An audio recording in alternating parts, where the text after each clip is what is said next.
On va commencer pour rattraper un petit peu le retard qui est perdu. Merci aux plus courageux de rester. Merci à la SFCR de nous donner l'occasion de nous exprimer. Et donc, on a choisi le thème du rachis et les nouvelles technologies. Est-ce que ça a un réel apport pour le chirurgien ou juste un effet de mode passager? Donc, on va commencer, après une brève introduction, par les différentes techniques d'imagerie qui existent, qui seront exposées par Marie-Hélène Lamerin. Laura Mariardi vous parlera ensuite de la navigation. Je vous parlerai du robot. Ensuite, Cyril Capel nous parlera des différentes indications dans lesquelles vous pouvez utiliser ces nouvelles technologies, en particulier la chirurgie robotisée. Ensuite, on a l'honneur d'inviter Michel Lefranc, maître de conférence universitaire en neurochirurgie au CHU d'Amiens, qui nous rapportera sa grande expérience dans le domaine. Avant de finir, on se rend compte que de plus en plus, on parle de personnalisation de la médecine et personnalisation de la chirurgie. C'est un domaine qui est vraiment récurrent. Et il y a également un problème de certains positionnements des implants, en particulier des vis pédiculaires, qu'il faut régler. Et on assiste aussi de plus en plus au développement de la chirurgie mini-invasive. Et du coup, ce trépied nous a naturellement amené à vous parler de ces nouvelles technologies qui peuvent aider le chirurgien dans ces trois axes.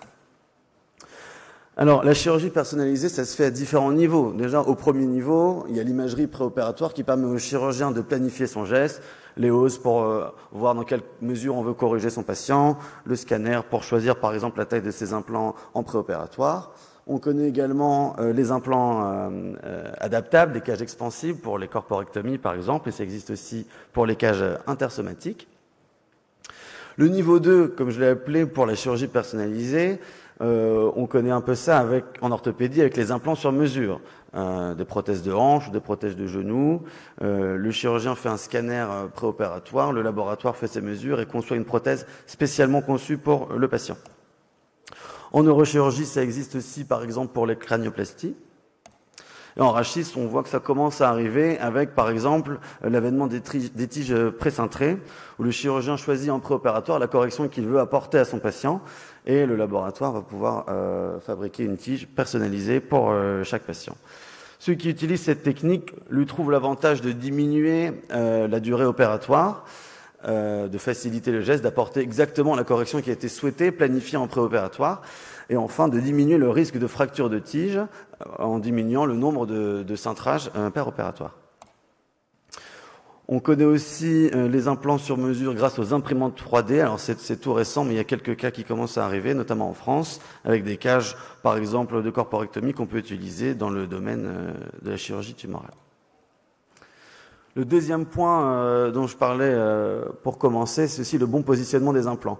Et donc les vis pédiculaires, certaines études rapportent qu'elles ne sont vraiment intrapédiculaires que dans 90% des cas. Et donc dans certains cas, le chirurgien peut avoir besoin d'une assistance pour placer la vis comme il faut. Ça peut être là pour les déformations sévères, les scolioses thoraciques, les malformations importantes ou des reprises un petit peu complexes. Et enfin, troisièmement, l'essor du mini-invasif qu'on voit de plus en plus avec les visées pédiculaires percutanées, la chirurgie endoscopique, les TLIF mini-invasives. Et cette chirurgie mini-invasive a de nombreux avantages, dont de baisser de façon importante le taux de complications infectieuses post-opératoires, de complications hémorragiques, mais surtout elle respecte les tissus mous, la musculature paravertébrale et permet aux patients de récupérer plus facilement dans les jours suivant l'intervention. Sur le long terme, les cicatrices sont peut-être aussi plus esthétiques. Je passe la parole à Maëlle. Bonjour, Maëlle Lamerin, donc je suis chef de clinique en orthopédie à l'hôpital Beaujon. Moi, je vais vous parler des techniques d'imagerie. Alors, tout d'abord, les progrès de la médecine, ils sont intimement liés aux progrès de l'imagerie et tout particulièrement en chirurgie. Donc, les premiers rayons sont apparus en 1895. À partir des années 50, la fluoroscopie est arrivée, ce qui nous a permis d'étudier notamment de nouveaux paramètres en rachis, par exemple les mobilités. Dans les années 70, le scanner est apparu et on a commencé en neurochirurgie à faire la première chirurgie naviguée, entre guillemets, avec la chirurgie stéréoataxique. Dans les années 80, on a l'apparition de l'IRM et la chirurgie assistée par ordinateur en chirurgie du rachis a réellement fait son apparition au milieu des années 90. À partir des années 2000, on a eu un développement des différentes techniques de navigation sous l'impulsion des progrès justement de ces techniques d'imagerie et de la disponibilité des appareils au bloc opératoire. Alors, bon, on sait tous mettre une vis pédiculaire, traditionnellement, ça se fait avec un abord étendu. On a des repères indirects qui nous permettent de visser un pédicule que finalement on ne voit pas. Et depuis très longtemps, on peut contrôler le positionnement de nos implants grâce à des techniques d'imagerie post-opératoire. Donc finalement, si on peut contrôler le positionnement des implants, c'est qu'on a des repères. Alors pourquoi ne pas réduire cet abord et nous permettre d'utiliser ces repères pour développer la chirurgie percutanée? C'est comme ça qu'est née la chirurgie percutanée. Mais on s'est aperçu que ces repères finalement n'étaient pas fiables à 100%. Donc on a voulu améliorer encore ces techniques d'imagerie pour avoir des techniques en 3 dimensions, ce qui nous permet d'avoir des repères percutanés fiables et améliorer nos positionnements des implants. Alors la chirurgie assistée par ordinateur, elle repose sur 4 grands principes. D'abord, il va falloir percevoir l'information. C'est le recueil d'images qui est fait en préopératoire, à plus ou moins longue distance, soit directement au bloc opératoire, soit un petit peu avant. Il va falloir ensuite, au bloc, faire fusionner cette image virtuelle avec la réalité du patient qui est positionné sur notre table. Elle permet également une aide à la décision. Et enfin, la 4e étape, c'est la réalisation de l'acte chirurgical. Alors, la première technique d'imagerie, c'est le scanner. On ne va pas revenir, tout le monde connaît le scanner. Dans le cas de la navigation, le scanner est réalisé en préopératoire. Ces images vont être enregistrées et numérisées. Le chirurgien va devoir faire une planification à partir de son scanner. Et lors de la chirurgie, il va y avoir un recalage. C'est une étape inévitable lors de la navigation par scanner. Comment ça se passe? On va utiliser un palpeur qui est relié à une caméra infrarouge qui va nous permettre de recréer un nuage de points à partir du positionnement sur l'arc postérieur et qui va venir coller cette image à l'image qui a été numérisée en préopératoire. C'est ce qu'on appelle un recalage rigide. La fiabilité, elle est bonne, inférieure au millimètre. Par contre, lorsque l'on veut recaler plusieurs vertèbres en même temps, on s'est aperçu qu'on perdait de la fiabilité. Donc l'idéal, c'est de recaler vertèbre par vertèbre, ce qui est assez chronophage. Une autre source d'erreur, c'est la position du patient, puisque lors du bloc opératoire, il est en décubitus ventral, or le scanner est réalisé en décubitus dorsal, ce qui change la position des vertèbres les unes par rapport aux autres. La nouvelle technique d'imagerie, c'est l'OARM. Donc, c'est un appareil qui est commercialisé par la société Medtronic. On n'a pas besoin d'avoir de scanner préopératoire, même s'il est fait de manière assez systématique. L'acquisition se fait directement au bloc opératoire juste avant l'intervention. C'est un bras qui va tourner autour du patient. L'acquisition dure à peu près 18 secondes. Il permet de faire une acquisition avec une incrémentation régulière et de reconstruire les images dans les 3 plans de l'espace avec un effet cityliaque. Ça a une très bonne fiabilité. Parmi les avantages aussi, on a la réduction du taux d'irradiation. Alors entre les études, c'est d'un facteur 2 à un facteur 5. Effectivement, l'essentiel équipe médicale peut sortir du bloc pendant l'acquisition.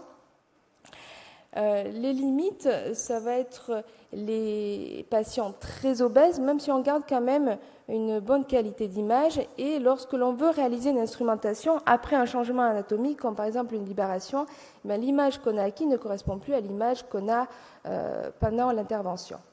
L'OARM, il permet aussi de mettre le plus gros calibre de vis possible, parce qu'il permet d'avoir des couples obliques et donc de choisir le meilleur implant. Dans les autres techniques d'imagerie, on a l'IRM péropératoire. Alors en chirurgie du rachis, elle n'est pas très utilisée, puisqu'on s'intéresse surtout à l'os. Elle est surtout utilisée en neurochirurgie pour les tumeurs cérébrales et aussi pour les chordomes sacrés. Enfin, pour terminer, un couplage intéressant, c'est celui du scanner avec l'IRM, qui permet, dans le cas de libération, d'avoir une superposition du contenant osseux et du névrax, donc de la position très précise des racines nerveuses. Je vous remercie.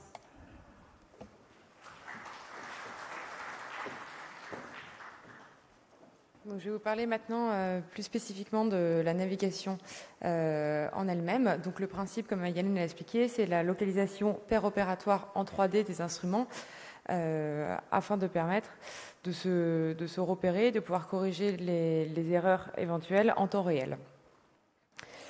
Donc, 2 technologies, donc soit par base scanner, soit par base fluoroscopie. Donc, Parva-Scanner, ça nécessite un scanner en préopératoire qui ensuite sera couplé par le système informatique. Donc, il y a la possibilité de suivre la progression des instruments chirurgicaux en temps réel.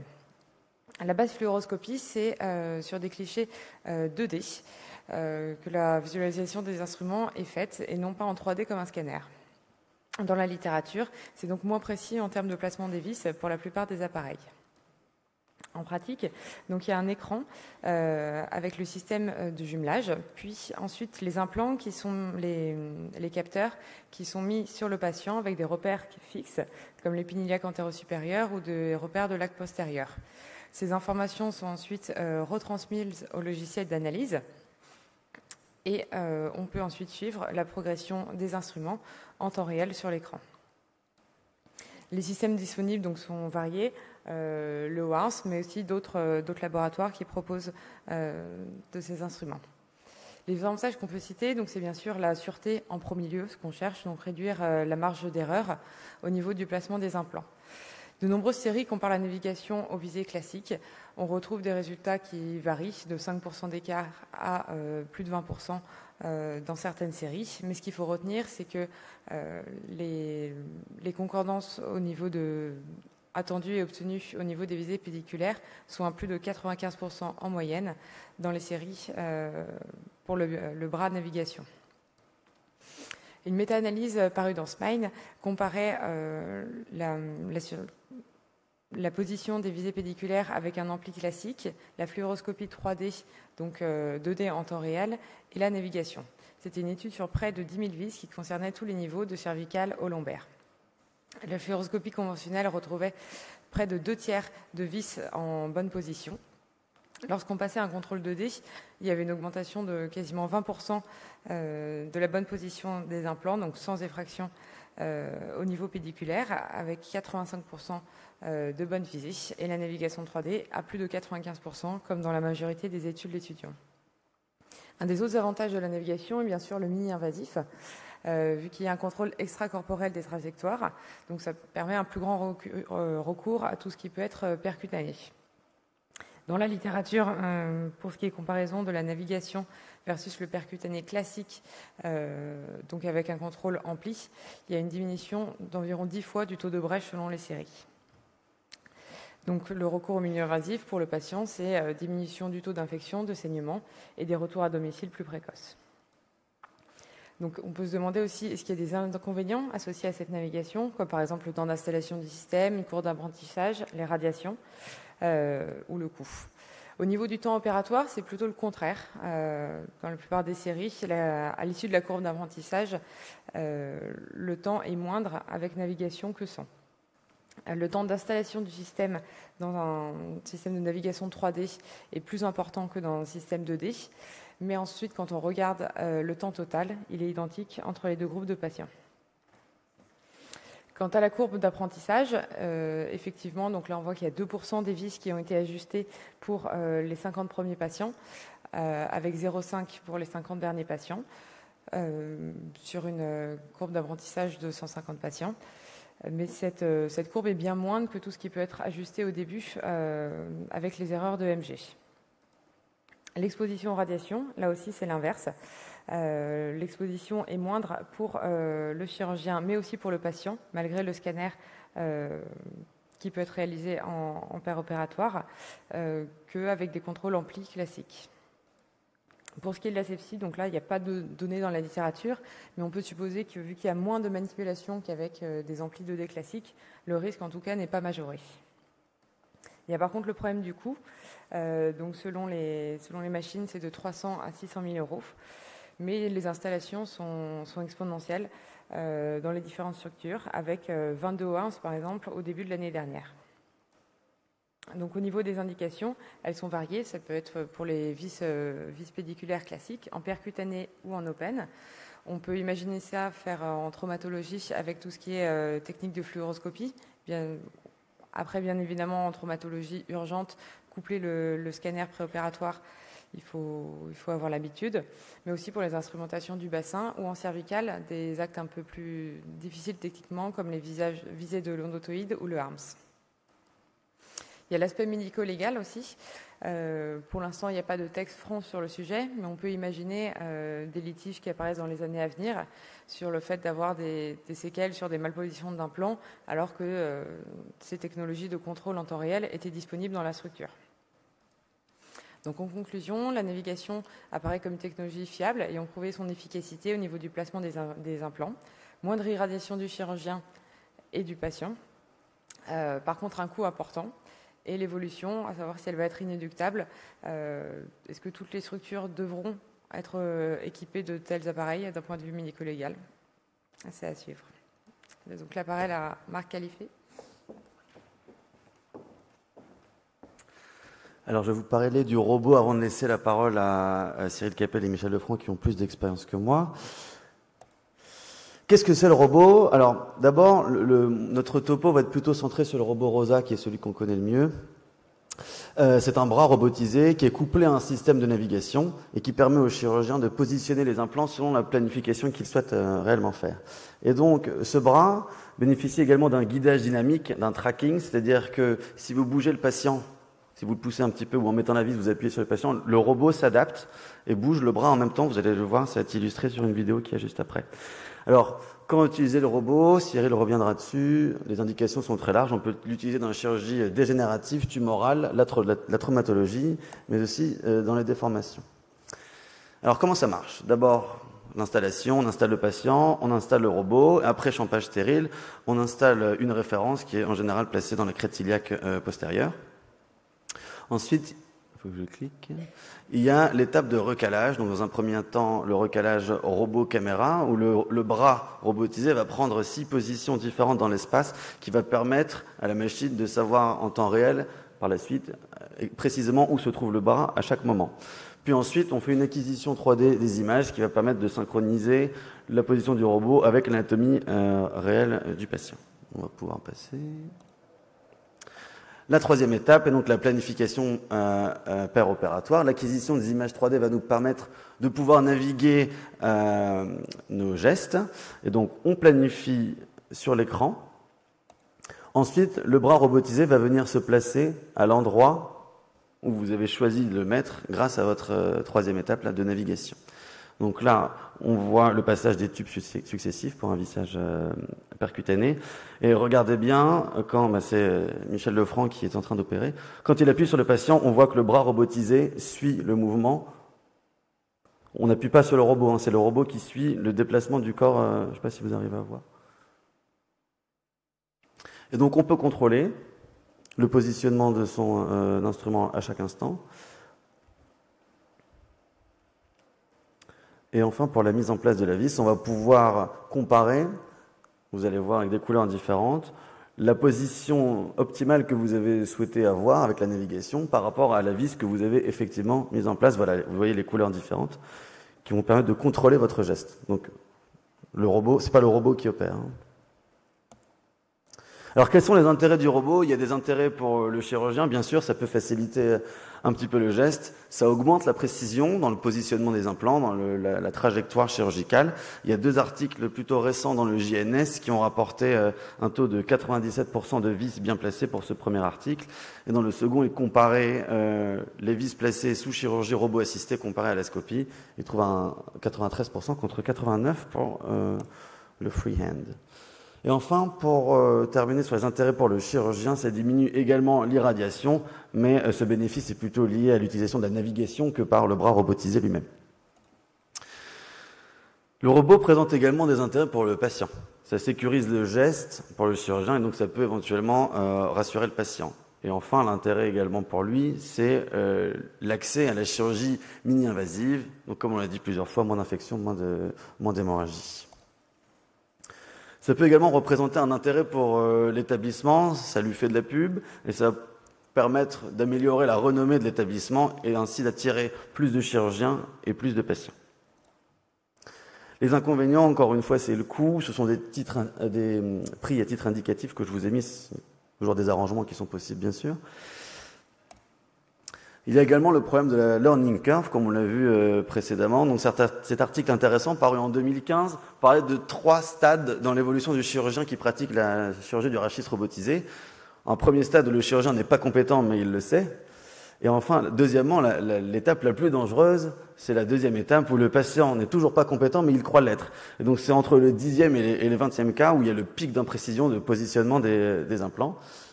Une fois ces 20 cas passés à peu près, le chirurgien devient plus compétent.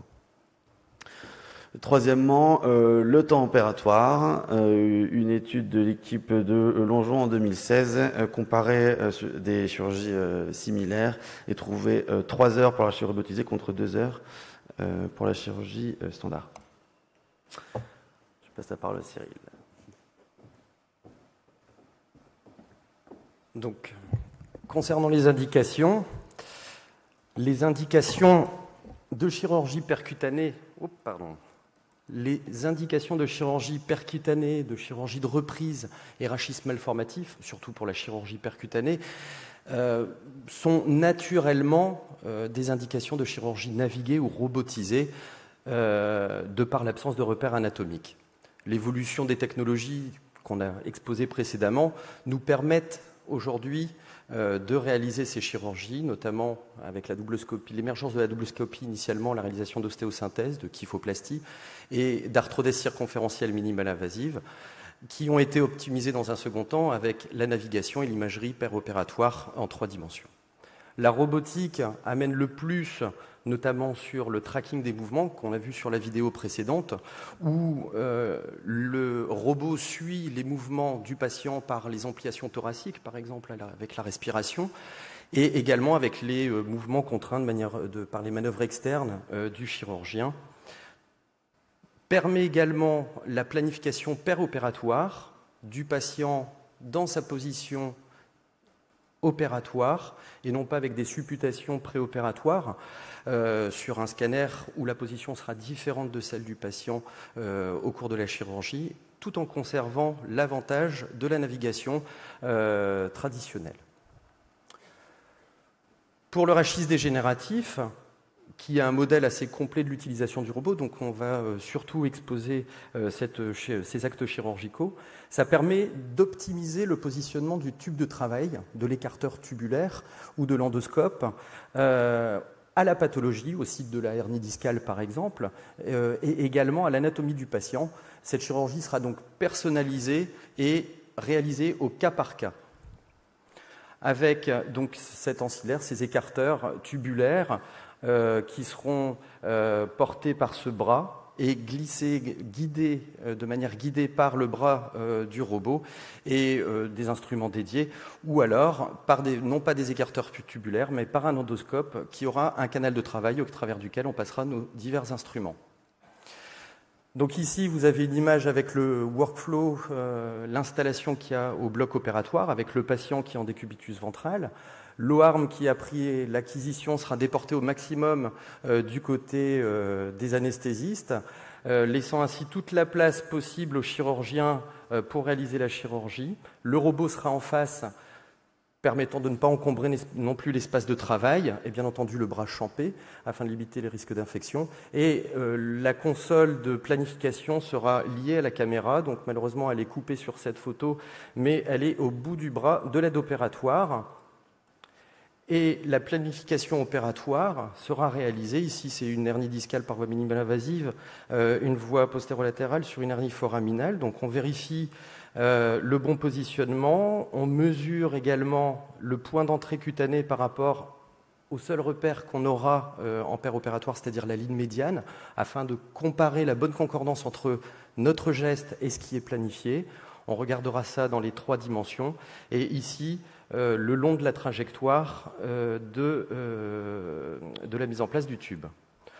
Donc ici, de manière un peu plus claire, et on va porter un peu plus attention sur la coupe sagittale, où le canal de travail passera par la partie inférieure du foramen, en laissant la partie supérieure où se trouve la racine libre, et on vérifiera également qu'on passe bien là où il y a le site de la hernie discale.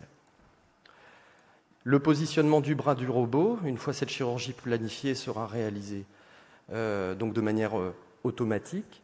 On vérifiera la concordance, l'absence de grosses erreurs par rapport à ce qu'on a planifié, notamment par le biais de mesures sur le scanner et sur le patient. On rapprochera pas à pas le robot de la surface cutanée, afin d'avoir le moins de jeu possible en externe. Ici, on a déjà la chemise de l'endoscope qui est prête. On va mettre en place ensuite un tube dilatateur qui va nous permettre de bien visualiser le point d'entrée, de réaliser l'incision, afin de mettre au mieux ce tube dilatateur. En appuyant, d'ailleurs, on voit également, bon, c'est peut-être aussi le mouvement de la caméra, mais on voit qu'en appuyant, le patient bouge et donc le robot s'adapte à sa position. Et on peut confirmer la bonne concordance entre l'imagerie et notre geste, d'une part à la palpation, avec les reliefs osseux si on en rencontre, mais également on les confrontera avec la navigation, chose qui va être faite tout de suite. Donc la navigation est en place, ici sur le canal de travail. On vérifie la bonne concordance. En violet, on a la trajectoire planifiée. En bleu, on a notre trajectoire réelle, péropératoire. On pourra réaliser la dissectomie. Encore un rétrocontrôle, sous contrôle de la vue cette fois, avec l'écran qui sera situé juste en face. Et malgré les petits canaux de travail, on retire parfois des fragments de hernie discale relativement volumineux. Et quand on compare finalement ce qu'on fait en chirurgie ouverte et en percutanée, on est sur des volumes de hernie discale qui sont relativement similaires. Concernant les autres indications, notamment les visées pédiculaires, traumatiques ou au cours de chirurgie d'arthrodèse, on réalise donc la chirurgie planifiée tout en comparant la trajectoire des vis grâce à la navigation et également la qualité de la décompression avec le système de navigation à main levée. On peut comparer ce qu'on a réalisé en réalisant le scanner post-opératoire, en le comparant sur les trajectoires qui seront incluses au niveau de l'écran du robot. On vérifiera cette bonne concordance. Et d'ailleurs, dans la littérature, on a vu pas mal d'études qui montraient des taux de bon positionnement autour de 96%. Dans notre série, on est autour de 98%, tout en permettant une bonne décompression foraminale concordante à l'anatomie et à la pathologie. Au niveau de la chirurgie oncologique, donc ce sont des patients qui qui présentent des rachialgies et des instabilités. On a vu qu'on pouvait réaliser ostéosynthèse, mais également kyphoplastie selon les mêmes modalités. Et également, dans un but antalgique ou d'ablation, on peut réaliser une radiofréquence qui sera guidée par la trajectoire qui sera planifiée sur le robot. Et également, on mettra en place, s'il y a une indication de radiochirurgie, des fiduciaires pour cette procédure. Ce sont des billes d'or qui permettront d'optimiser la précision de cette radiochirurgie par la suite. Je passe la parole à Michel Lefray. Bon, il n'y a plus beaucoup de choses à rajouter, puisqu'ils ont quand même montré un petit peu tout ce qu'on pouvait faire en chirurgie robotisée. C'est juste pour revenir au basique. Au départ, qu'on a voulu développer avec la société MedTech à l'époque, le robot, c'était clairement dans une démarche mini-invasive pour essayer de faire du mini-invasif tout en sécurisant et fiabilisant le geste. On sait tous que la chirurgie mini-invasive, ce que ça apporte, mais on sait qu'il y a une courbe d'apprentissage, on a moins d'exposition et potentiellement, pendant cette courbe, on peut prendre plus de risques pour le malade. L'objectif, c'était de pouvoir donc diminuer ce risque tout en proposant l'avantage de ces voies d'abord qui sont parfaitement réalisées par les gens expérimentés. Il fallait pouvoir donc obtenir nos différents repères anatomiques, il fallait obtenir notre exposition, pouvoir au moins la virtualiser. Il fallait pouvoir prendre en temps réel les interactions entre ce qu'on fait à notre patient et entre ce que le chirurgien et le patient. Donc il y a une nécessité de tracking, on verra. Et puis, il fallait pouvoir réaliser une chirurgie mini-invasive, donc couplée avec des technologies et des techniques qui existent et qui ont été décrites, que ce soit les endoscopies, la mise en place d'implants percutanés, etc. Et puis, nous travaillons en robot avec une imagerie intraopératoire. Il faut pouvoir évaluer la qualité de la chirurgie avant même la fin de cette dernière, s'assurer que le plan est terminé avant de faire la fermeture, ce qui correspond à un contrôle post-op avant de fermer, donc potentiellement de corriger s'il y a le moindre souci. Et on en était abouti à la conclusion qu'il fallait pouvoir coupler les technologies modernes en passant par la robotique pour pouvoir réussir à proposer ce genre de technique.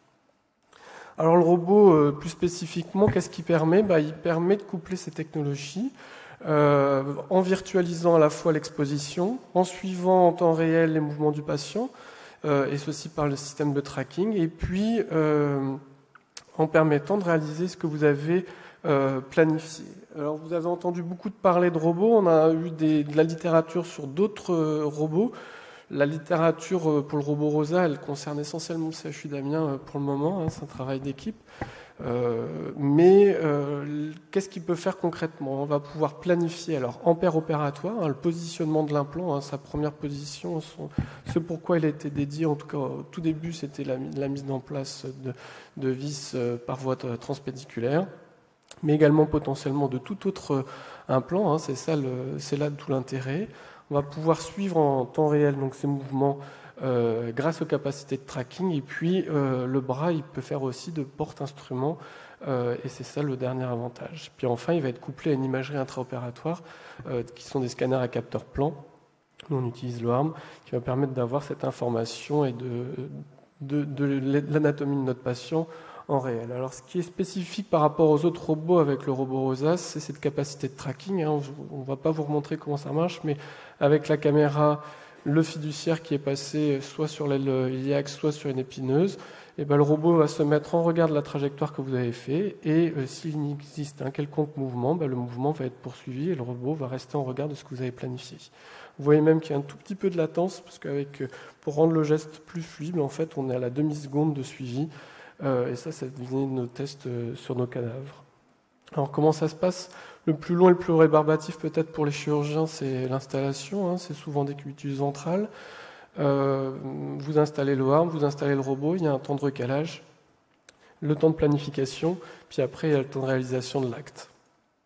Je ne vais pas vous embêter plus. Après, il fallait quand même démontrer que c'était précis. Pour pouvoir montrer une précision, il faut se conformer à la littérature. Et donc, on a pris les grades sur les visées pédiculaires classiques, avec plusieurs travaux. D'abord, les travaux cadavériques qui avaient permis d'avoir le marquage CE à l'époque. C'est plusieurs cadavres avec cette même technique. Plus exactement 2 cadavres.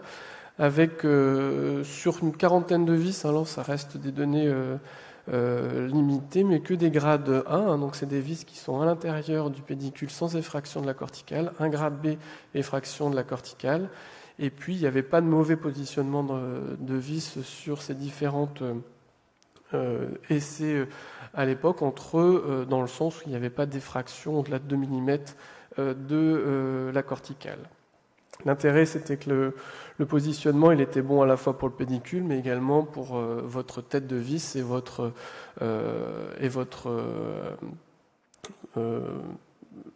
à chaque endroit de la vis, excusez-moi. Et puis on avait pu comparer la précision entre le plan et le positionnement exact de l'implant, et ça c'était plus facile sur les cadavres. On avait vu qu'on avait pu montrer qu'on était à une précision moyenne de 1,6 mm, ce qui correspond pour ceux qui sont neurochirurgiens à la précision qu'on demande à une procédure stéréotaxique telle que la stimulation cérébrale profonde. Alors après, en pratique clinique, qu'est-ce que ça donne ? Sur les 100 premières vis, trajectoire qui comprend aussi la mise en place parfois purement de choses qui sont un peu plus simples, qui sont des guidewires pour des systèmes de kyphoplastie, et on avait 96 implants en position A et B.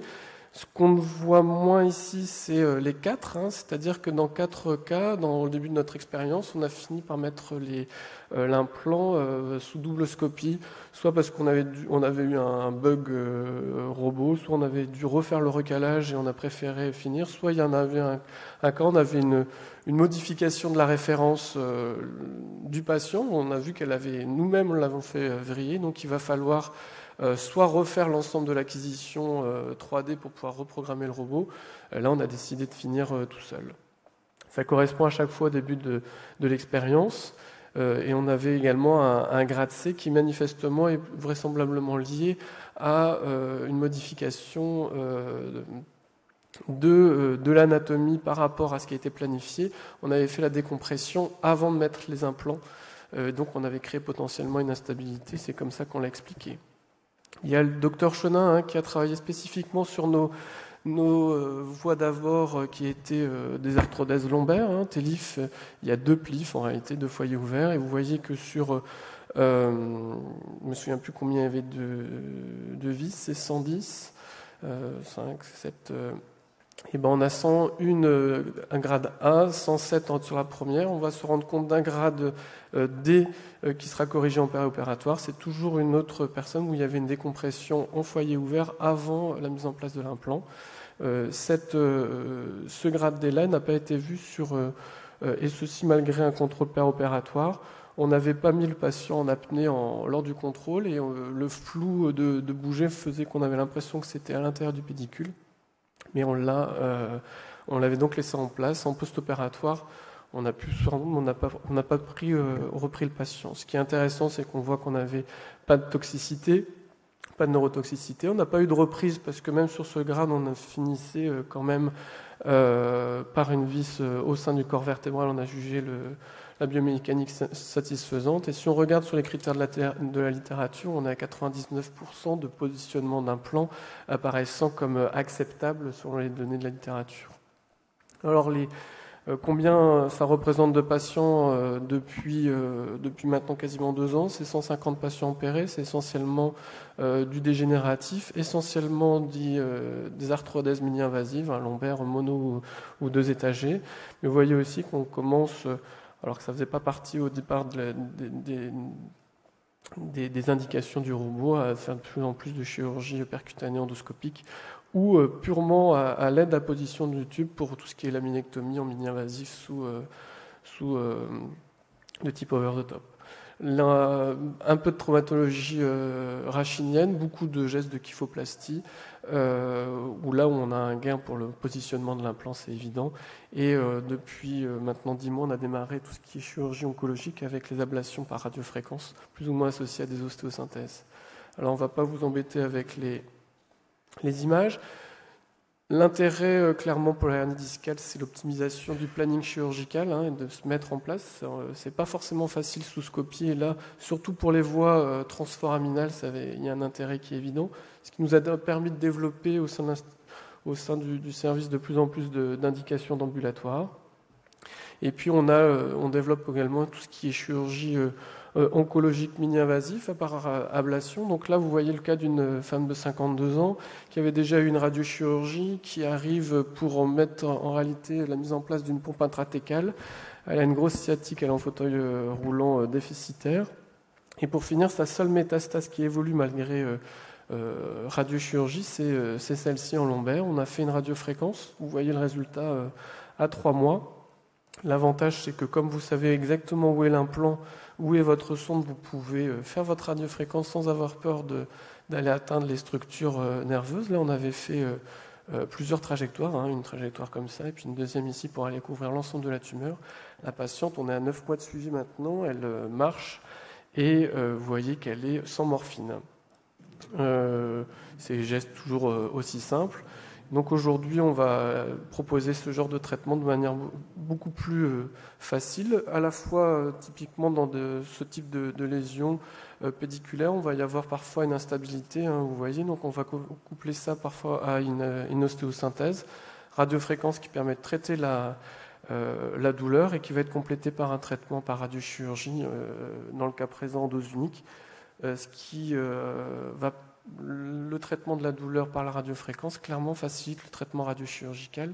Le patient a moins mal, il bouge moins pendant l'irradiation et donc on peut aller plus loin en termes de traitement à viser cette fois-ci oncologique. Donc vous voyez que juste quelques mots pour dire que le couple entre l'imagerie péropératoire et la robotique, ça permet d'obtenir des informations qui sont nécessaires à un geste qui devient virtualisé, puisqu'on ne voit plus directement les éléments. C'est pas dédié à la mise uniquement d'implants, même si clairement ça la facilite et ça la rend plus fiable. Et puis c'est très orienté dans notre sens, soit chirurgie mini-invasive. Nous, je suis pas un chirurgien de la scoliose, mais c'est sûr que dans des anatomies complexes, c'est aussi une indication, mais j'en ai pas l'expérience personnelle. Et vous voyez qu'on a un grand champ qui s'ouvre devant nous de chirurgies qui sont combinées de traitements mini-invasifs.